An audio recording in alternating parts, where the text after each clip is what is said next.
This podcast is brought to you by Touch a Life.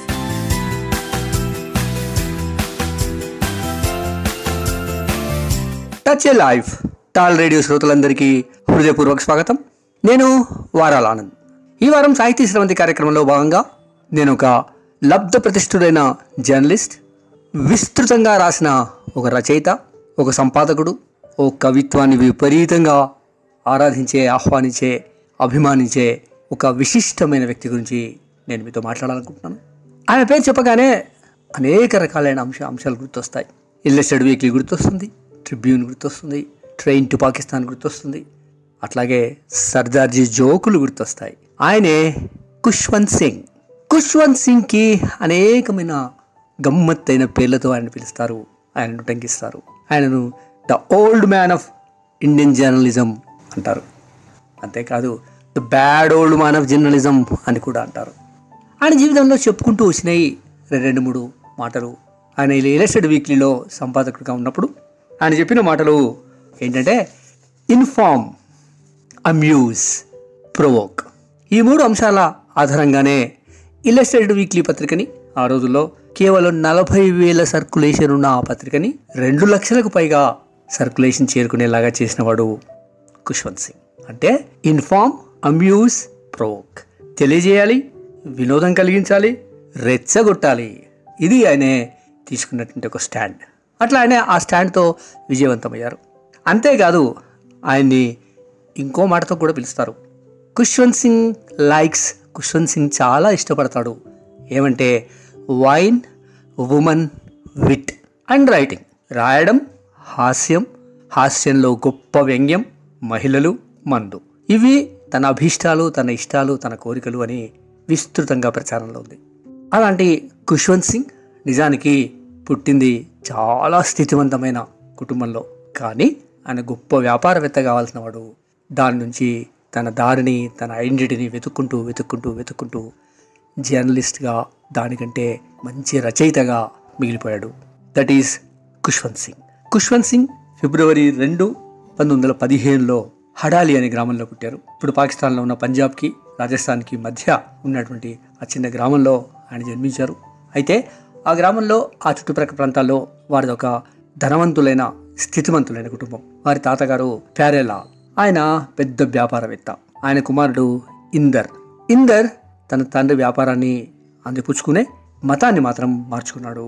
ఆయన సర్దార్ సోహెల్ సింగ్గా పేరు మార్చుకుని sick మతంలోకి వెళ్ళాడు. నిజానికి హడాలి గ్రామంలో అత్యధిక శాతం మంది ముస్లిమ్స్, కొన్ని కుటుంబాలు సిక్కు, కొన్ని కుటుంబాలు హిందూ మతానికి చెందిన వాళ్ళు ఉండేవాళ్ళు. అయితే సోహెల్ సింగ్ సిక్ మతాన్ని స్వీకరించి సర్దార్ సోహెల్ సింగ్గా మారిపోయాడు. ఆయన వ్యాపారం ఎంత విస్తృతంగా సాగేదంటే ఆయన దగ్గర వేలాది ఒంటెలు ఉండేవి. ఒంటెల పైన ఉప్పు, ఖర్జూరం అటు అమృత్సర్కి, ఇటు లాహోర్కి పంపిస్తూ వ్యాపారం చేసేవాడు. ఆ వ్యాపారంలో పంపేటప్పుడు ఉప్పును, ఖర్జూరాన్ని పంపి తీసుకొచ్చేటప్పుడు సిక్కే కాయిన్స్ తెచ్చేవాడని, సంచుల కొద్దీ కాయిన్స్ తెచ్చేవాడని అప్పుడు ప్రచారం. అట్లా గొప్ప ధనవంతుడైనటువంటి సోహెల్ సింగ్ యొక్క ఆస్తుల వివరాలు, వారి సంపాదన గురించి అప్పుడు జనం కథలుగా చెప్పుకునేవారు.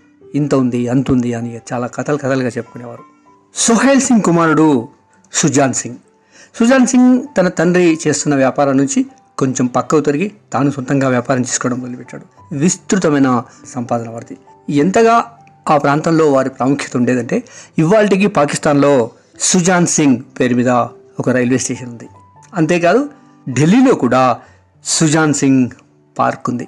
అంటే మనం ఆలోచించాలి, బ్రిటిష్ సామ్రాజ్యంలో, బ్రిటిష్ వారి పాలన కాలంలో వారి కుటుంబం ఎంత ధనవంతులు, ఎంత ప్రాముఖ్యం ఉన్నవాళ్ళు, రాజకీయంగాను, సామాజికంగాను, ఆర్థికంగాను ఎంత పెద్ద కుటుంబం, ఎంత విస్తృతమైన కాంటాక్ట్స్ ఉన్న వాళ్ళు అనేది మనం అర్థం చేసుకోవాల్సిన అవసరం ఉంది. సుజాన్ సింగ్ ఢిల్లీకి చేరాడు. సుజాన్ సింగ్ కుమారుడు శోభా సింగ్. ఈ శోభా సింగ్ ఢిల్లీకి వచ్చి ఢిల్లీలో తన వ్యాపారం, తన కాంట్రాక్ట్లు మొదలుపెట్టాడు. సుభాన్ సింగ్ కొడుకు కుశాల్ సింగ్ 5 ఏళ్ల వయసులో ఢిల్లీకి వచ్చారు. ఇంట్లో అందరూ ప్రేమగా కుశాల్ సింగ్ని షాలి అని పిలిచేవారు. అయితే స్కూల్లోనూ బయట ఆ పేరుతో కుశాల్ని మిత్రులు అందరూ బనాయించడం మొదలుపెట్టారు, ఎద్దేవా చేయడం మొదలుపెట్టారు. దాంతో ఆ పేరు పట్ల ఇష్టం ఉన్నటువంటి కుశాల్ తన పేరుని ఖుష్వంత్ సింగ్గా మార్చుకున్నాడు. తన పేరును తారే పెట్టుకున్న వాళ్ళలో అతి కొద్ది మందిలో మనకు ఖుష్వంత్ కనిపిస్తాడు. ఎప్పుడైనా పిల్లల పేర్లని తల్లిదండ్రులు ఎవరు పెద్దవాళ్ళు పెడతారు, కానీ తల్లిదండ్రులు పెట్టిన పేరును కాదని తనకు తానుగా ఖుష్వంత్ సింగ్గా మార్చుకున్నాడు. ఖుష్వంత్ సింగ్ తను ఆ పేరు పెట్టుకుని విస్తృతంగా ఆడుకోవడం. అయితే పల్లెటూరి బ్యాక్గ్రౌండ్ నుంచి వచ్చినవాడు కనుక కొంత మొహమాటము, కొంత ఇన్ఫీరియారిటీ కాంప్లెక్స్తో ఉండేవాడు ఖుష్వంత్ సింగ్ తొలి రోజుల్లో. ఢిల్లీలో దర్యాగంజ్లో ఉన్నటువంటి ఒక పాఠశాలలో ఆయన చేర్పించారు. దర్యాగంజ్ పాఠశాలలో ఆయనతో పాటు వాళ్ళ అన్నయ్య కూడా ఆ పాఠశాలలోనే చదువుకున్నాడు.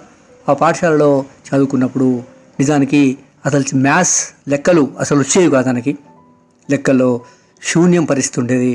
దానికోసం అనేక సార్లు ఉపాధ్యాయులతో దెబ్బలు తినడం, గోడ కుర్చీ వేసుకోవడం లాంటి ఎన్నో పనిష్మెంట్లని తను అనుభవించేవాడు. ఆ పనిష్మెంట్లు అవన్నిటినీ బాధపడుతూ ఇంటికి వస్తే తనకి దగ్గర తీసుకుని ఒళ్ళో కూర్చోబెట్టుకుని ఊరడించి ప్రేమగా లాలించేది వాళ్ళ దాది నానమ్మ. ఆ నానమ్మ ఎంతగా ప్రేమించి ఎంతగా చేసేదంటే తల నిండా పెరుగు పోసి స్నానం చేయించేది, వెన్నతో ఒళ్ళంతా రుద్ది శుభ్రం చేసేది, హక్కున చేర్చుకునేది, ఒళ్ళో పడుకోబెట్టుకునేది. అట్లా నానమ్మతో ఖుష్వంత్ సింగ్కి అవినాభావమైనటువంటి ఒక అద్భుతమైనటువంటి అనుబంధం ఏర్పడింది. అందుకే ఆ తర్వాతి కాలంలో ఖుష్వంత్ సింగ్ ఒక మంచి కథ రాశాడు, ఎ పోర్ట్రేట్ ఆఫ్ లేడీ. ఆ పోర్ట్రేట్ ఆఫ్ లేడీ ఎవరో కాదు, వాళ్ళ నానమ్మ. అట్లా ఢిల్లీలో ఉన్నప్పుడు వాళ్ళ నాన్నకి సౌత్ బ్లాక్ కాంట్రాక్ట్ వచ్చింది. అంటే ఇవాళ ఎప్పుడైతే ఢిల్లీలో సౌత్ బ్లాక్ అని మనం అంటాం కదా, ఆ బంగ్లాని కట్టే కాంట్రాక్ట్ ఖుష్వంత్ సింగ్ వాళ్ళ నాన్నకు వచ్చింది. నాన్నకు వచ్చినప్పుడు ఇప్పటికీ ఆ బిల్డింగ్లో ఉన్నటువంటి నేమ్ ప్లేక్లో సర్దార్ బహదూర్ శోభా సింగ్ అని కూడా రాసి ఉంటుంది. అంటే అంత పెద్ద భవనాన్ని ఆ రోజు ఆయన నిర్మించాడు. అట్లా అటు వాళ్ళ నాన్న నిర్మాణాలు చేసుకుంటూ వస్తున్నాడు. విపరీతమైన డబ్బు వస్తున్నది, అనేకమైన బంగ్లాలు కట్టుకుంటున్నాడు. భోపాల్లో ఒక బిల్డింగ్ ఉంది. ఆ విధంగా వాళ్ళ నాన్న డబ్బులు సంపాదన ఉంటే ఖుష్వంత్ సింగ్ వాళ్ళ అన్నయ్య కూడా వాళ్ళ నాన్నతో చేరి ఆ వ్యాపారంలో చేశాడు. కానీ ఖుష్వంత్ అటు వ్యాపారంలో చేరకుండా ఇటు చదువులో కాకుండా కొంచెం అడ్డదిడ్డంగా ఉండే పరిస్థితి వచ్చింది. ఆయనని సర్దార్ బహదూర్ శోభా సింగ్ ఎవరైతే ఖుష్వంత్ సింగ్ వాళ్ళ నాన్నడో ఆయన నిర్మించినటువంటి ఇంకొక భవనం పేరు మనం స్పష్టంగా చెప్పుకోవాలి. అంత పెద్ద భవంతిని ఆ తర్వాతి కాలంలో ట్రావెంకూర్ మహారాజుల వారికి అమ్మేశాడు. ఆ ట్రావెంకూర్ మహారాజులకు అమ్మేసిన ఆ భవనం ఇవాళ ఢిల్లీలో కేరళ హౌస్ పేరా ఆ రాష్ట్రం యొక్క భవంతిగా ఉంది. దాన్ని కూడా ఖుష్వంత్ సింగ్ వాళ్ళ నాన్నగారే కాంట్రాక్ట్ చేసి కట్టించారు. ఆ తర్వాత ఖుష్వంత్ సింగ్ తన ఉన్నత చదువుల కోసం సెయింట్ స్టీఫెన్ కాలేజీలో చేరాడు. సెయింట్ స్టీఫెన్ కాలేజీలో తను చదువుతూ ఉన్నప్పుడే భారతదేశంలో స్వాతంత్ర పోరాటం పుంజుకున్నది. 1947 వచ్చేసింది అప్పటికి. అప్పుడు 1947లో ఆగస్టు 14 రాత్రి జవహర్లాల్ నెహ్రూ గారు కాన్స్టిట్యూయెంట్ అసెంబ్లీలో చేసిన ఉపన్యాసాన్ని ఖుష్వంత్ సింగ్ విన్నాడు. ఆ తర్వాతి రోజు కూడా 15 ఆగస్ట్ ఉదయం రెడ్ ఫోర్ట్లో లార్డ్ మౌంట్ బాటన్ ఇంగ్లాండ్ ఫ్లాగ్ని అవనతం చేస్తూ ఉంటే నెహ్రూ భారతదేశ పతంగాన్ని ఎగరవేస్తూ ఉంటే ఆ క్రమం అంతా కూడా చూశాడు ఖుష్వంత్ సింగ్. దూరం నుంచే చూశాను, నాకు అవన్నీ కనిపించలే, కానీ ఆ మాటలన్నీ వినిపించాయి. నెహ్రూ గారి మాటలు ఇప్పటికీ నాకు చెవుల్లో గుంగురుమంటున్నాయి అని కూడా ఖుష్వంత్ ఒక చోట చెప్పుకున్నాడు. ఆ తర్వాత ఆయన్ని లాహోర్ షిఫ్ట్ చేశారు. లాహోర్లో ఉన్నటువంటి కాలేజీలో చేర్పించారు. లాహోర్లో 3 ఏళ్ళ డిగ్రీ కోర్సు అతి కష్టం మీద కంప్లీట్ అయింది. అత్యంత కష్టం మీద 3rd క్లాస్లో డిగ్రీ పూర్తి చేశాడు. అప్పుడు లాహోర్లో చదువుతున్న కాలంలో ఆయనకున్నటువంటి చుట్టూ ఉన్న ఫ్రెండ్స్లో ముఖ్యమైన పేర్లను మనం గుర్తు చేసుకోవచ్చు. ఒకరు అనంతర కాలంలో సుప్రసిద్ధ దర్శకుడిగా నిలబడ్డటువంటి చేతన్ ఆనంద్, దేవానంద్ వాళ్ళ పెద్దన్నయ్య. ఆయన సుప్రసిద్ధ నటుడు, మొదటి తరం ప్రోగ్రెసివ్ రైటర్స్ అసోసియేషన్లో, ప్రోగ్రెసివ్ థియేటర్లో చాలా గొప్ప పేరును తెచ్చుకున్నటువంటి నటుడు.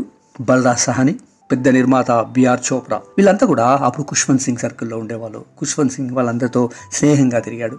అప్పుడు ఖుష్వంత్కి ఒక ఆసక్తి కలిగింది, సితార్ నేర్చుకుందామని, పెయింటింగ్ నేర్చుకుందామని. ఈ 2 విషయాలు చెప్పగానే వాళ్ళ నాన్నగారు ఆయన లాహోర్ నుంచి కలకత్తా పంపించారు. కలకత్తాలో శాంతినికేతన్లో చేరినటువంటి ఖుష్వంత్ సింగ్ రవీంద్రనాథ్ ఠాగూర్ని దగ్గరికి వెళ్ళి చూశాడు. రవీంద్రనాథ్ ఠాగూర్తో మాట్లాడి రవీంద్రనాథ్ ఠాగూర్తో ఒక అనుబంధం ఏర్పడింది.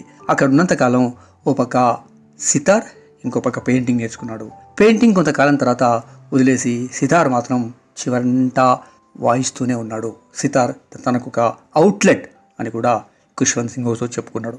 ఆ తర్వాత ఆయనను వాళ్ళ నాన్నగారు లండన్ పంపించారు. లండన్లో ఉన్నత చదువుల కోసం పంపిస్తే డిగ్రీ, నేను ఇందాక చెప్పినట్టుగా డిగ్రీ 3rd క్లాస్లో పాస్ అయినాడు. వీడు ఏం చేస్తాడు, అసలు ఈ కుర్రాడితో ఏం జరుగుతుంది, ఏం చేయగలం అని వాళ్ళ నాన్నతో సహా అందరూ ఆలోచిస్తూ ఎక్కువగా మాట్లాడే ఖుష్వంత్ సింగ్ బగ్ అంటారు, ఎక్కువగా మాట్లాడే ఖుష్వంత్ని లాయర్గా చేద్దామనుకుని లండన్లో లా కాలేజీలో చేర్పించారు. లండన్ లా కాలేజీలో 3 సంవత్సరాల డిగ్రీని ఖుష్వంత్ సింగ్ 5 ఏళ్లలో అతి కష్టం మీద పూర్తి చేశాడు. 5 ఏళ్లలో పూర్తి చేసిన తర్వాత ఆయన తిరిగి ఢిల్లీకి వచ్చాడు. ఆ తర్వాత లా ప్రాక్టీస్ చేయమని చెప్పారు. ప్రాక్టీస్ కోసం ఆయన లాహోర్ వెళ్ళారు. పాకిస్తాన్లో లాహోర్లో ప్రాక్టీస్ చేశాడు. అప్పుడు ప్రాక్టీస్ చేస్తున్నప్పుడు వాళ్ళ నాన్నకి స్నేహితుడైనటువంటి జిన్నా సహకరించాడు. అటు ఆ లా ప్రాక్టీస్ కూడా తనకి అంతగా పొదగలేదు. ఇంతలో లండన్లో ఉండగానే ఒక సంఘటన జరిగింది. తన ప్రైమరీ స్కూల్లో చదువుతున్నప్పుడు తన స్నేహితురాలు, తన క్లాస్మేట్ కమల్ మలిక్, ఆ అమ్మాయి కూడా లండన్లో చదవడానికి వచ్చినప్పుడు ఆ ఇద్దరి మధ్య మళ్ళీ పాత స్నేహం మొలకెత్తి ఆ స్నేహం కాస్త ప్రేమగా మారి ఇద్దరు పెళ్లి చేసుకుందాం అనుకున్నారు. అప్పుడు ఇరుపక్షాల వాళ్ళ పేరెంట్స్ అందరూ కూడా కూర్చొని మాట్లాడుకుని ఆ ఇద్దరికి పెళ్లి చేశారు. ఆ పెళ్లికి నిజంగా ఆ రోజు ఉన్నటువంటి మహామహులంతా, జిన్నాతో సహా అనేక మంది పెద్దలు మహామహులంతా హాజరయ్యారు. పెళ్లి తర్వాత లాహోర్లో వాళ్ళ నాన్నగారు ఒక ఫ్లాట్ కొనిచ్చి ఆ ఫ్లాట్లో ఉంటూ హైకోర్టు ప్రాక్టీస్ చేయమని చెప్పారు. లాహోర్ చేరినటువంటి ఖుష్వంత్ సింగ్ వైఫ్ కమల్ మలిక్ లాహోర్ ఆ ఫ్లాట్లో ఉంటూ ఆ ఫ్లాట్తో పాటు వాళ్ళ నాన్నగారు ఒక మంచి కార్ కూడా బహుమతి ఇచ్చారు. అయితే అంత రిచ్ ఫ్యామిలీలోంచి వచ్చినప్పటికీ కూడా ఆ ఇద్దరు కోర్టుకు కానీ బయట తిరగడానికి కానీ కార్ కంటే ఎక్కువ సైకిల్ వాడేవాళ్ళని చెప్పుకోవడం చాలా సంతోషం కలిగిస్తుంది. అట్లా హైకోర్టు ప్రాక్టీస్ కూడా అంతంత మాత్రంగానే జరిగినప్పటికీ 7 ఏళ్ళు అటు ఇటుగా లాక్కొచ్చాడు ఖుష్వంత్ సింగ్. అట్లా 7 ఏళ్ల తర్వాత ఇక లాభం లేదని లా ప్రాక్టీస్, లా మీద నాకు ఇంట్రెస్ట్ లేదని వెనక్కి వచ్చేసాడు. వెనక్కి వచ్చేసిన తర్వాత మళ్ళీ జిన్నా వాళ్ళ నాన్నకి ఇన్ఫామ్ చేశాడు, ఖుష్వంత్ని లాహోర్ పంపించేయండి.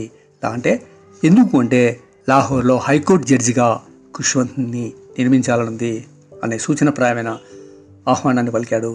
కానీ ఖుష్వంత్ సింగ్ దానికి ఒప్పుకోలేదు. ఆయన తను లా చదివి అనేక కాలేజీల్లో లాకు సంబంధించిన క్లాసులు చెప్పడం ప్రారంభం చేశాడు. లా ప్రొఫెసర్ లాగా. అంటే డిగ్రీలో 3rd క్లాస్లో పాస్ అయిన ఒక వ్యక్తి లాకు వచ్చేసరికల్లా లా కాలేజీలో పాఠాలు చెప్పి ప్రొఫెసర్ అనిపించుకున్నాడు. అట్లాగే పిహెచ్డి చేయకున్న డాక్టర్ సింగ్జీ అని పిలిచేవాళ్ళంట. చాలా సరదాగా ఖుష్వంత్ సింగ్ ఎక్కడో చోట చెప్పుకున్నాడు. ఆ తర్వాత ఇటు ఉద్యోగం లేదు. లాహోర్కి వెళ్ళి ఎప్పుడైతే ఢిల్లీకి వచ్చేసారో చేతిలో డబ్బులు లేవు. మళ్ళీ నాన్నగారి మీద ఆధారపడే పరిస్థితి వచ్చింది ఖుష్వంత్ సింగ్కి. ఆ పరిస్థితుల్లో ఖుష్వంత్ సింగ్ నాన్నగారికి భోపాల్లో కూడా ఒక ఇల్లు ఉండేది. భోపాల్ కంటే ముందు కసౌలి అనే ఒక ప్రాంతంలో కూడా ఒక మంచి వాతావరణంలో ఒక ఇల్లు ఉండేది. అక్కడికి వెళ్ళి ఉన్నాడు. ఆ కసౌలిలో చుట్టూ పర్వతాలు, అద్భుతమైన ప్రకృతి సౌందర్యం, ఆ చల్లటి వాతావరణం, చాలా ప్రశాంతమైన వాతావరణంలో ఖుష్వంత్ తనను తాను తెలుసుకునే ప్రయత్నం చేశాడు. అట్లా తనను తాను తెలుసుకునే ప్రయత్నంలోనే విస్తారంగా చదవడం, రాయడం మొదలైంది. రచనల్లో మనకు ఖుష్వంత్ సింగ్ రాసినటువంటి అనేక రచనల్లో ఈ కసౌలి పేరు వినిపిస్తూ ఉంటుంది, ఆ ఊరు పేరు వినిపిస్తూ ఉంటుంది. చాలా గొప్ప ఊరని, చాలా సౌందర్యవంతమైన ఊరని, చాలా ప్రశాంతమైన ఊరని చెప్తారు కసౌలి. నిజానికి ఒక గొప్ప సాహిత్య కేంద్రంగా, ఒక క్రియేటివ్ ప్లేస్గా చెప్పుకోవచ్చు. ఆ తర్వాత ఇప్పుడు ఖుష్వంత్ సింగ్ పేర అక్కడ ఏటా ఆ కసౌలిలో లిటరరీ ఈవెంట్ కూడా జరుగుతూ ఉంటుంది. ఆ తర్వాత తను ఇందాక నేను చెప్పినట్టుగా భోపాల్ వెళ్ళాడు కొంతకాలం. భోపాల్లో గొప్ప సరస్సు పక్కన వాళ్ళ నాన్నగారికి ఉన్నటువంటి భవంతిలో ఉంటూ సరస్సు ఒడ్డున కూర్చొని తన క్రియేటివ్ అర్జ్ ఏదైతే ఉందో, లోపల మొదలకెత్తిన క్రియేటివ్ అర్జ్ని విస్తృతం చేసుకునే ప్రయత్నం చేశాడు. ఆలోచనలో మునిగిపోయేవాడు. ఆలోచిస్తూ తను ఎక్కడ మొదలయ్యాడు, ఎక్కడికి వెళ్ళాడు, ఎటు తిరిగాడు, ఏం జరిగింది, ఇదంతా తిరుగుతూ ఆలోచిస్తూ, అది నిజంగా అదొక పునర్జన్మలాగా కసౌలి అండ్ భోపాల్ ఖుష్వంత్ సింగ్ జీవితంలో ప్రముఖమైన పాత్ర పోషించింది. అట్లా అక్కడి నుంచి ఇంకొక ఉద్యోగం వచ్చింది. అది లండన్లో ఉన్నటువంటి పబ్లిక్ రిలేషన్స్ ఆఫీసర్గా ఫారిన్ సర్వీస్లో ఆయన జాయిన్ అయ్యాడు. లండన్లో ఉండగానే విదేశీ సర్వీస్లో పనిచేస్తూ అక్కడి నుంచి కెనడా ట్రాన్స్ఫర్ అయింది. కెనడా ట్రాన్స్ఫర్ అయ్యి కెనడాలో పనిచేస్తున్నప్పుడే ఇండియన్ హై కమిషన్లో అప్పుడప్పుడే స్వాతంత్రం వచ్చి నిలదొక్కుంటున్న దేశం కాబట్టి ఆ హై కమిషన్లో కూడా అక్కడ సౌకర్యాలు అంతంత మాత్రంగా ఉన్న పరిస్థితుల్లో కూడా ఖుష్వంత్ సింగ్ అక్కడ పనిచేస్తూ వచ్చాడు. అదే సందర్భంలో గాంధీ గారి హత్య జరిగింది. గాంధీ గారి హత్య జరిగినప్పుడు అక్కడ పాట పాడడానికి మైక్ లేని పరిస్థితులలో కెనడాలో ఖుష్వంత్ సింగ్ పయానో మీద జాతీయ గీతాన్ని వాయించి వచ్చిన ఆహుతుల ముందు తన గాంధీకి నివాళులు అర్పించారు. అట్లా ఖుష్వంత్ సింగ్ ఒక పక్క ఏమి పట్టించుకున్నట్టుగానే ఉంటూనే అన్నీ పట్టించుకున్నవాడు, దేనిలో ఉన్నతమైన స్థానం లేకుండానే అన్నిట్లోనూ ఉన్నతంగా బిహేవ్ చేశాడు. అది ఖుష్వంత్ సింగ్ యొక్క ప్రత్యేకత.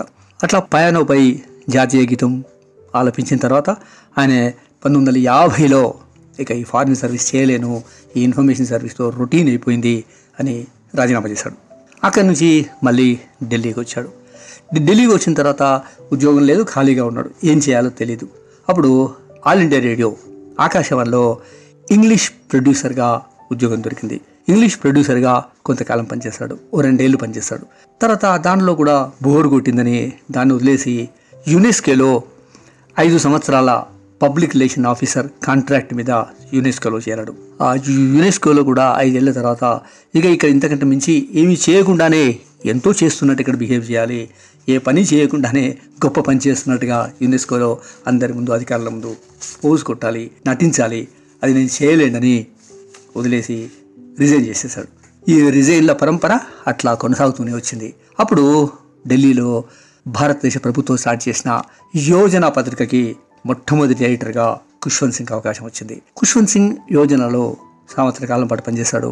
ప్రభుత్వ నియంత్రితమైనటువంటి జర్నలిజం, ప్రభుత్వ నియంత్రితమైనటువంటి ఒక పత్రికలో మన క్రియేటివిటీ ఏముంటుంది, మనకు స్వేచ్ఛ ఏముంటుంది అని కొంతకాలం పనిచేసిన తర్వాత దానికి రిజైన్ చేశాడు ఖుష్వంత్ సింగ్. ఇట్లా ఆయన రిజైన్స్, పదవి విరమణ, ఉద్యోగ విరమణ ఇవన్నీ కొనసాగిస్తూనే వచ్చాడు. అప్పుడు తన భార్య కవల్ మల్లిక్ ఎంతగానో సహకరించేది. ఆ తర్వాత ఒక సంఘటన స్కూల్లో జరిగిన, తన కాలేజీ స్కూల్లో జరిగినట్టు ఒక సంఘటన ఆధారం చేసుకొని ఆయనకు ఒక కథ రాశాడు. ఆ సంఘటన ఏంటంటే, తన కాలేజీ చదువుతున్నప్పుడు ఒక విషపూరితమైనటువంటి నాగుంపాంని ఖుష్వంత్ సింగ్ తన సోదరుని సహకారంతో పట్టి బంధించి ఒక డబ్బాలో వేసుకొని కాలేజీ ల్యాబొరేటరీకి తీసుకెళ్ళాట. ఆ ల్యాబొరేటరీకి తీసుకెళ్ళినప్పుడు ల్యాబొరేటరీలో ఉన్న సైన్స్ టీచర్ పాముని తీసుకొస్తే అద్భుతమైనటువంటి దాన్ని తీసి బాటిల్లో పెట్టి మ్యూజియంలో పెట్టడం కోసం అని డబ్బా మూత తీయగానే పాము విసురుగా ఆ లెక్చరర్ మీదకి అటాక్ చేసిందట. అంటే అప్పటిదాకా ఆ లెక్చరర్ చనిపోయిన పాముని తెచ్చారనుకున్నాడు, కానీ బతుకున్న పాముది. ఆ సందర్భాన్ని, ఆ సంఘటనని ఆధారం చేసుకుని ఆయన తన మొట్టమొదటి కథ ద మార్క్ ఆఫ్ విష్ణు అనే కథ రాశాడు ఇంగ్లీష్లో. ఆ తర్వాత the mark of Vishnu and other stories పేరు మీద ఒక పుస్తకం తను లండన్లో ఉండగా పుస్తకం వచ్చింది. It was well received. చాలామంది ఆ కథల్ని చదివి మంచి కథలు రాశాడు, చాలా సృజనాత్మకమైన కథలు రాశాడు అని ఆయన అభినందించారు. అట్లా ఆ తర్వాత నేను ఇందాక చెప్పినట్టుగా ఆయన రాసిన రచనల్లో ద పోర్ట్రేట్ ఆఫ్ లేడీ కూడా తన నానమ్మ మీద రాసిన ఆ కథ కూడా చాలా పేరు తెచ్చింది. ఆ క్రమంలో ఆయన రాస్తూ వచ్చారు. ఓ పక్క తన సాహిత్య ప్రస్థానం సాగుతూ ఉండగానే ఇంకో పక్క ఇలస్ట్రేటెడ్ వీక్లీ సంపాదకత్వం ముగిసి ఇలస్ట్రేటెడ్ వీక్లీ నుంచి బయటకు వచ్చిన తర్వాత ఖుష్వంత్ సింగ్కి నేషనల్ హెరాల్డ్ పత్రిక సంపాదకత్వ బాధ్యతలు లభించాయి. ఆ తర్వాత హిందుస్థాన్ టైమ్స్ కూడా కొంతకాలం సంపాదకుడిగా పనిచేశారు. ఆ తర్వాత రాజ్యసభ సభ్యుడిగా పనిచేశారు. అట్లాగే మేనకా గాంధీ ఆధ్వర్యంలోని సూర్య పత్రిక కూడా ఆయన కొంతకాలం సంపాదకుడిగా వ్యవహరించారు. ఇందిరాగాంధీకి ఖుష్వంత్ సింగ్ సన్నిహితుడిగా పేరు తెచ్చుకున్నారు. ఆయన ఎమర్జెన్సీని సమర్థించారు. అట్లాగే సంజయ్ గాంధీ ప్రారంభం చేసినట్టు మారుతి కార్ల ఫ్యాక్టరీ గురించి కూడా చాలా పాజిటివ్ స్టోరీస్ రాసి వివాదంలో చిక్కున్నారు ఖుష్వంత్ సింగ్. ఎమర్జెన్సీ తర్వాత ఖుష్వంత్ సింగ్కి కేంద్ర ప్రభుత్వం పద్మభూషణ్ అవార్డు ఇచ్చి సత్కరించింది. కానీ ఇందిరాగాంధీ హత్య తర్వాత చెలరేగిన హింసాకాండ, దానికంటే ముందు అమృత్సర్లో ఉన్నటువంటి గోల్డెన్ టెంపుల్ మీద సైనికుల దాడి ఏదైతే జరిగిందో ఆ దాడికి వ్యతిరేకంగా ఖుష్వంత్ సింగ్ మాట్లాడి తనకిచ్చినటువంటి పద్మభూషణ్ అవార్డుని తిరిగి ఇచ్చేశాడు. ఆ సంఘటనని, సిక్కుల మీద జరిగినటువంటి అరాచకాన్ని తీవ్రంగా ఖండించాడు, తీవ్రంగా విమర్శించాడు. అది నిజానికి అద్భుతమైనటువంటి, అంటే గొప్ప శ్రమగా ఆయన అప్పటిదాకా ఈ ఇందిరాగాంధీకి సన్నిహితుడని, చాలా అధికార పక్షాలకి తొత్తుని ఒక రకమైన పేరున్నప్పటికీ కూడా దాని నుంచి బయటపడి ఆయన సిక్కుల మీద జరిగినటువంటి దాడిని, అరాచకాన్ని తీవ్రమైన స్వరంతో ఖండించి నిలబడ్డాడు. పద్మభూషణ్ అవార్డుని కూడా ప్రభుత్వానికి తిరిగి ఇచ్చేశాడు తన నిరసనగా. అప్పుడు భింద్రన్వాలే, పంజాబ్ టెర్రరిస్ట్ భింద్రన్వాలా నుంచి ఆయనకు హెచ్చరికలు వచ్చాయి, టెర్రరిస్టుల దాడి జరిగే అవకాశం ఉంది మీ మీద అని. అప్పుడున్న పోలీస్ అధికారులంతా కూడా ఖుష్వంత్ సింగ్కి 4-5 సూత్రాలు చెప్పారు. ఒకటేంటంటే, మీరు ఎప్పుడూ ఒకే సమయానికి వాకింగ్కి వెళ్ళకండి, ఎప్పుడూ ఒకే పార్కులో, ఒకే గ్రౌండ్లో వాకింగ్ చేయకండి, అట్లాగే ఎప్పుడూ వెళ్ళే రెస్టారెంట్లోకి ఎప్పుడూ వెళ్ళకండి, అవన్నీ మారుస్తూ ఉండండి, మీ సేఫ్టీ కోసమే చెప్తున్నాం అని చెప్పి ఆయన్ని ఆల్మోస్ట్ ఒక పోలీస్ పహారా మధ్య కొంతకాలం ఉండాల్సిన పరిస్థితి వచ్చింది. అట్లా ఎందుకంటే అందరి పట్ల తను అనుకున్నది, తాను నిజాయితీగా ఏదైతే భావించాడో, ఏదైతే చెప్పాడో దాన్నే చెప్పాడు, దాన్నే రాశాడు. అంతే తప్ప ఆయన ఆర్థడాక్సా అనార్థడాక్సా ఇవన్నీ వివాదాలు ఆయన చుట్టూరా ఉన్నప్పటికీ కూడా నిజాయితీ మాత్రం ఆయన అనుకున్నది తాను ఒకటి చెప్పి ఒకటి చేయలేదన్నది మాత్రం ఇప్పటికీ రుజువైంది. ఇట్లా ఎన్నిసార్లు రాజీ పడ్డప్పటికి కూడా ఆయన గుజరాత్ అల్లర్లని, అద్వానీ రథయాత్రని, హిందూ మతతత్వాన్ని వీటన్నిటినీ విమర్శించి ఖుష్వంత్ సింగ్ తనదైన ఒక ఉరవడిని ప్రకటించాడు. ఆయన ఎప్పుడు కూడా యథాలాపంగానైనా ధిక్కర స్వరాన్ని ఎప్పుడు కూడా బయట పెట్టకుండా ఉండలేదు. తల వంచుకొని మాత్రం ఏ రోజు ఉండలేదు. దేవుని ఉనికిని, ఆత్మలను ఆయన ప్రశ్నించకుండా ఉండలేకపోయాడు. 6 దశాబ్దాలకు పైగా ధారావాహికంగా 99 ఏళ్లకైనా మరణించారు. ఆయన విస్తృతంగా 6-7 దశాబ్దాల పాటు అవిశ్రాంతంగా రాస్తూనే వచ్చాడు. ఆయన రచనలో హాస్యం, వ్యంగ్యం మనకు స్పష్టంగా కనిపిస్తుంది. ఆయన రాసినటువంటి జోక్ పుస్తకాలు వచ్చాయి, ఖుష్వంత్ సింగ్ జోక్, సర్దార్జీ జోక్స్. ఆ జోకులు కూడా ఎంతగా అంటే అసలు కొంత బూతు ధ్వనించినప్పటికి కూడా చాలా హాస్య చతురతతో రాసిన పుస్తకాలు అవి. అందులో స్వేచ్ఛా ప్రయత్నం మనకు కనిపిస్తుంది, హాస్యం కనిపిస్తుంది, అట్లాగే వ్యంగ్యం కనిపిస్తుంది. ఒకరి మీద సెటైర్ వేయడానికి, ఎవరి మీదైనా సెటైర్ వేయడానికి ఖుష్వంత్ సింగ్ ఎప్పుడూ వెనకడుగు వేయలేదు. ఆయన ఫైజ్ లాంటి కవులకి ఎంత ఆత్మబంధువో. ఆయన నా జైలు గదిలో కాంతి పేలవమై రాత్రి ప్రవేశించినప్పుడు నీ నల్లటి కేశాల్లో క్షత్రాలు మెరుస్తున్నట్లు అనిపించింది. నన్ను కట్టేసిన గొలుసులు కాంతిలో మెరిసినప్పుడు ఉదయపు కాంతిలో నీ ముఖం వెలిగిపోవడాన్ని చూశాను అని ఫైజ్ అహ్మద్ ఫైజ్ రాసినటువంటి ఆ కవితని ఎప్పటికప్పుడు ఆయన ఎన్నోసార్లు ఉటంకించేవాడు. జైలు జీవితం ఆయన మళ్ళీ ప్రేమలో పడేసింది. ఫైజ్ని ప్రేమించాడు. తన చావు మీద తానే అబిచ్యూరీ సంతాప వాక్యాన్ని రాసుకున్నవాడు ఖుష్వంత్ సింగ్. ఆయన రచనల్లో చాలా ఇంట్రెస్టింగ్గా ఉంటుంది. ఆయన రాసే పద్ధతి ఆయన చదివినప్పుడు ఆ హాస్యం, ఆ వ్యంగ్యం, ఆ హాస్యం వ్యంగ్యంతో పాటు ఆ నిర్మోహమాటం, నిర్భయత్వం, చాలా సరదా అయిన మనస్తత్వం చాలా స్పష్టంగా కనిపిస్తుంది.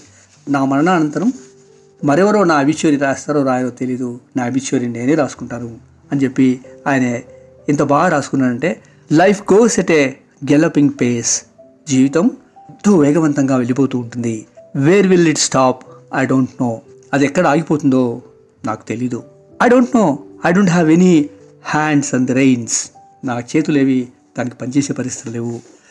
I don't have any my feet in the star, అంటే నా కాళ్ళు నా చేతులు ఎక్కడ వెళ్తాయో ఎక్కడ చేస్తాయో ఏమీ చెప్పలేను.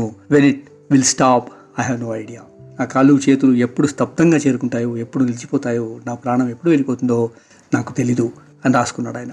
అంటే ఎవరైతే ఇన్ఫార్మ్, ప్రొవోక్ అండ్ అమ్యూజ్ అన్నాడో, అంటే తెలియజేయాలి, వినోదం కలిగించాలి, రెచ్చగొట్టాలి, ఎవరైతే చెప్పారో ఆయన్నే విస్తృతంగా రాశాడు.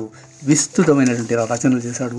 99 ఏళ్ల వరకు తాను అంత ఉత్సాహంగా, తను శరీరం సహకరించకుండా, ఇంట్లోంచే కదలిక లేకుండా ఉన్నప్పటికీ కూడా తన రచనా వ్యాసంగాన్ని చివరిదాకా మానుకోలేదు. ఆయన టైం టేబుల్ కూడా చాలా చిత్రంగా, ఒక సమయస్ఫూర్తితో ఖచ్చితంగా ఉండేదని చెప్తారు. ఆయనే చెప్పుకున్నాడు ఒక చోట, నేను ఎవరిని ఇంటికి రానివ్వను ముందస్తు పర్మిషన్ లేకుండా, ముందస్తు అపాయింట్మెంట్ లేకుండా ఎవరిని కలవడానికి ఆయన ఇష్టపడేవాడు కాదు. కానీ ఆయన దగ్గరికి చాలామంది వచ్చేవాళ్ళు. అందరూ కూడా ముందస్తుగా ఖుష్వంత్ సింగ్ సమయాన్ని తీసుకొని వెళ్ళి ఆయన కలిసేవారు. అందరితో చాలా సరదాగా మాట్లాడుతూ ఉండేవాడు. చాలా చాలా హాయిగా గడిపేవాళ్ళు. ఆయన భార్య మరణించే ముందు తను అనారోగ్యంతో ఉన్నప్పుడు ఆయన చెప్పుకున్నాడు, 60 ఏళ్ల పాటు సహజీవనం చేశాం, తను ఈ పరిస్థితిలోంచి ఎప్పుడు వెళ్ళిపోతుందో తెలీదు, తను వెళ్ళిపోయిన తర్వాత బహుశా నేను నా రచనా వృత్తిని కూడా మానేస్తానేమో, ఆ ప్రవృత్తి నుంచి నేను దూరం అవుతానేమో అని కూడా ఆయన చెప్పుకున్నారు. కానీ అట్లా జరగల. భార్య వెళ్ళిపోయిన తర్వాత కూడా ఆయన రాస్తూనే వచ్చాడు. రాస్తూనే చివరి దాకా చాలా అలర్టివ్గా ఉంటూ రాస్తూ వచ్చాడు. ఆయన ఉదయాన్నే మబ్బుల్నే 4 గంటలకు లేసే అలవాటు చివరి దాకా కంటిన్యూ చేసుకున్నాడు. మబ్బులు 4 గంటలకు లేచి కాగితం కళ్ళ ముందు పెట్టుకొని రాసుకోవడం ఆయనకు అలవాటు. అది అట్లా సాగుతూ ఉండేది. ఎవరైనా మిత్రులు వస్తే 7 గంటల తర్వాత, సాయంత్రం 7 గంటల తర్వాత 7 నుంచి 9 వరకు ఎవరు వచ్చినా ఆ సమయానికి ముందస్తు పర్మిషన్ తీసుకొని రావాలని చెప్పేవాడు. ఎవరు అర్ధాంతరంగా ఎవరైనా డోర్ కొట్టినా కూడా కలవడానికి ఇష్టపడేవాడు కాదు. అంత ఖచ్చితంగా తన లైఫ్ స్టైల్ని మెయింటైన్ చేశాడు. అంతేకాదు తాను ఇన్ని పత్రికలకి ఇంత విస్తారంగా రాసినప్పటికీ ఏ ఒక్క రోజు కూడా తన డెడ్ లైన్ను దాటలేదు. తాను చెప్పిన సమయానికి తన రచనను అందించడం అనేది ఖుష్వంత్ సింగ్ తన జీవితాంతం మెయింటైన్ చేసిన ఒక నిబద్ధమైనటువంటి రూల్. ఎవరికైనా ఒక సమయం ఇస్తే నేను ఈ డెడ్ లైన్లోగా రాసిస్తాను అని చెప్పినప్పుడు ఆ డెడ్ లైన్ బహుశా ఆయన జీవితంలో ఎప్పుడూ దాటలేదంట. ఎందుకు అంటే అది నేను మాట ఇచ్చాను, అది నా నిబద్ధత. దానికోసం రాత్రుళ్ళు మేలుకతో ఉండి రాసేవాడిని, నిద్ర లేకుండా కంటిన్యూస్గా రాసేవాడిని ఆయన చెప్పుకున్నాడు. ఆయనకి ఎన్నో గౌరవాలు వచ్చాయి. నేను ఇందాక చెప్పినట్టుగా పద్మభూషణ్ని ఆయన సిక్కుల మీద దాడికి వ్యతిరేకంగా తిరిగి ఇచ్చేసినప్పటికీ ఆ తర్వాత కేంద్ర ప్రభుత్వం ఆయనకి పద్మవిభూషణ్ ఇచ్చింది. ఆయనకి 1966లో రాక్ఫెల్లర్ గ్రాంట్ వచ్చింది. ఆ గ్రాంట్ తోటే సిక్కుల మీద 2 విస్తృతమైనటువంటి పుస్తకాలు రాశాడు. తర్వాత 1974లో పద్మభూషణ్ వచ్చింది. అది ఇందాకే చెప్పినట్టుగా దాన్ని రిటర్న్ చేశాడు. The honest man of the year అని ఒక సులభ ఇంటర్నేషనల్ పంజాబ్ రతన్ అవార్డు వచ్చింది, పంజాబ్ ప్రభుత్వం ఇచ్చింది. పద్మవిభూషణ్ భారత ప్రభుత్వం 2007లో ఇచ్చింది. సాహిత్య అకాడమీ ఫెలోషిప్ అవార్డు వచ్చింది. సాహిత్య అకాడమీ ఇండియా వారిచే all India minority forum annual fellowship award వచ్చింది ఉత్తరప్రదేశ్ ప్రభుత్వం నుండి. ఇట్లా అనేకమైన అవార్డులు, అనేకమైన రివార్డులు, ఎంతోమంది అభిమానులు, లెక్కలేనంత మంది అభిమానులు పొందినవాడు. ఆయన రాసింది అత్యధిక శాతం ఇంగ్లీష్లో అయినప్పటికీ కూడా హిందీ పాఠకుల్లో కూడా ఆయనకు అభిమానులు అంత తక్కువ లేరు. హిందీలో కూడా ఆయనకి ఎంతోమంది, హిందీ బెల్ట్లో ఎంతోమంది, వేలాది మంది అభిమానులు ఉన్నారు.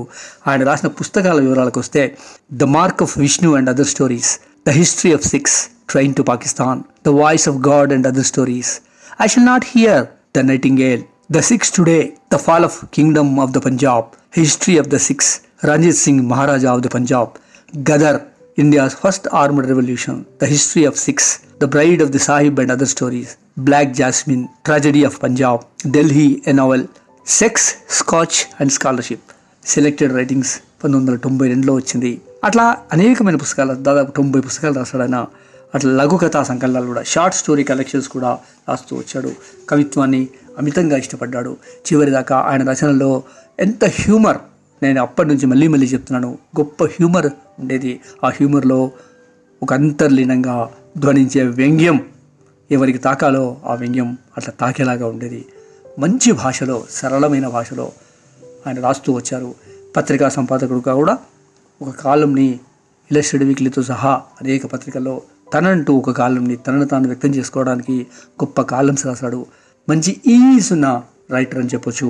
ఎట్లా అయితే ఎలాంటి భేషజాలు లేకుండా, నిజానికి గొప్ప ఆర్థికంగా ధనవంతమైన కుటుంబంలో పుట్టినవాడు, గొప్ప వ్యాపారవేత్త అయ్యేవాడు. లేదు లండన్లో, కెనడాలో ఫారిన్ సర్వీస్లో ఉన్నవాడు, అంబాసిడర్ అయ్యేవాడు, ఇంకేదన్నా అయ్యేవాడు. కానీ అవేవీ కాకుండా కేవలం రచయితగా, జర్నలిస్ట్గా వెళ్ళిపోయాడు. తనకు వచ్చినటువంటి ఆ భావ పరంపరని అక్షరాల రూపంలో దిద్దుతూ అక్షరాల వ్యవసాయం చేస్తూ ఆయన గడిపాడు. అందుకే కలం సే కమాల్ ఖుష్వంత్ సింగ్ అంటాను. ఆయనే తన కలంతోటే అనేకమైనటువంటి ఆశ్చర్యకరమైన రచనలు చేశాడు. ప్రజల్ని, శ్రోతల్ని, పాఠకుల్ని అలరించాడు, ఆలోచింపజేశాడు. ఆయన చెప్పుకున్నట్టుగానే ఆయన సమాచారం అందించాడు పత్రికల ద్వారా. అట్లాగే ప్రొవోక్ చేశాడు. మామూలు మాట కాదండి. అట్లా విస్తారంగా తన 99 ఏళ్ల వరకు కూడా మంచి కాన్షియస్గా ఉండి రాస్తూనే తను వెళ్ళిపోయాడు. ఖుష్వంత్ సింగ్కి ఒక కుమారుడు, ఒక కూతురు. కుమారుడు కూడా మంచి రచయితగా పేరు తెచ్చుకుంటూ ఉన్నారు. కూతురు ఢిల్లీలో ఉంటుంది. ఖుష్వంత్ సింగ్ అనగానే నా మట్టుకు నాకైతే ఆనాటి ఇలస్ట్రేటెడ్ వీక్లీ పేజీలు గుర్తొస్తాయి. ఎంత అద్భుతమైన పేజినేషన్ అండి, ఎంత గొప్ప వ్యాసాలండి. ఇలస్ట్రేటెడ్ వీక్లీ చూడకుండా, చదవకుండా కాలం గడిచేది కాదు. ఆ తర్వాత ఆయన హిందుస్థాన్ టైమ్స్లో అక్కడిక్కడ పనిచేసినప్పటికీ కూడా వాటితో పాటు నా మట్టుకు నేను ట్రైన్ టు పాకిస్తాన్ నవలని, ట్రైన్ టు పాకిస్తాన్ సినిమాని అమితంగా ఇష్టపడతాను. ఎట్లా అయితే పార్టీషన్ మీద ఇప్పటివరకు భారతదేశ వ్యాప్తంగా వచ్చిన 2 గొప్ప సినిమాలు, ఆ 2 గొప్ప సినిమాల్లో ట్రైన్ టు పాకిస్తాన్ కూడా ఒకటి. అట్లా అంతకుముందు ఎంఎస్ సత్యు గరం హవా అని ఒక సినిమా తీశారు. అది ఎంతగా ప్రభావితం చేసిందో ట్రైన్ టు పాకిస్తాన్ కూడా అంతే నిజాయితీగా, ఏ వర్గానికి మొగ్గు చూపకుండా ఒక డెమోక్రటిక్గా, అసలు ఆ రోజు ఏం జరిగింది, ఇరు పక్షాల వైపు, ఇటు భారతీయులు, హిందువులు, అటు ముస్లింలు, వీళ్ళిద్దరి మధ్య ఇరు పక్షాల వైపు జరిగిన దాడులు, అన్యాయాలు, అక్రమాలు, కోల్పోతలు, దుఃఖాలు, బాధలు, 2 వైపులా జరిగినటువంటి సంఘటనల్ని నిజాయితీగా రాసినవాడు ట్రైన్ టు పాకిస్తాన్లో ఖుష్వంత్ సింగ్. అలాంటి ఖుష్వంత్ సింగ్ గురించి ఓ 4 మాటలు మీతో మాట్లాడే అవకాశం కలిగినందుకు థ్యాంక్ యూ వెరీ మచ్ అండి. Thank you. ఖుష్వంత్ సింగ్ గారి ట్రైన్ టు పాకిస్తాన్ మీకు ఇంటర్నెట్లో అవైలబుల్ ఉంది, తప్పకుండా చూడండి. వీలైతే ఆయన కథలు, జోకులు చదవండి. ఆ సర్దార్జీ జోకులు అసలు భారతదేశ వ్యాప్తంగా, ప్రపంచవ్యాప్తంగా ఎంత ప్రాచుర్యం పొందిన జోకులు అంటే చాలా హాస్యంగా ఉంటాయి. ఆ జోకుల గురించి ప్రత్యేకంగా మరొకసారి ఒక కార్యక్రమం చేసుకుందాం. కేవలం ఖుష్వంత్ సింగ్ జోకుల మీద కూడా ఓ అరగంట మాట్లాడుకోవచ్చు. అలాంటి ఖుష్వంత్ సింగ్కి నివాళులు అర్పిస్తూ నేను సెలవు తీసుకుంటాను. Thank you Taal radio, thank you touch a life. శ్రద్ధగా విన్న మీ అందరికీ కూడా ధన్యవాదాలు. Thank you very much.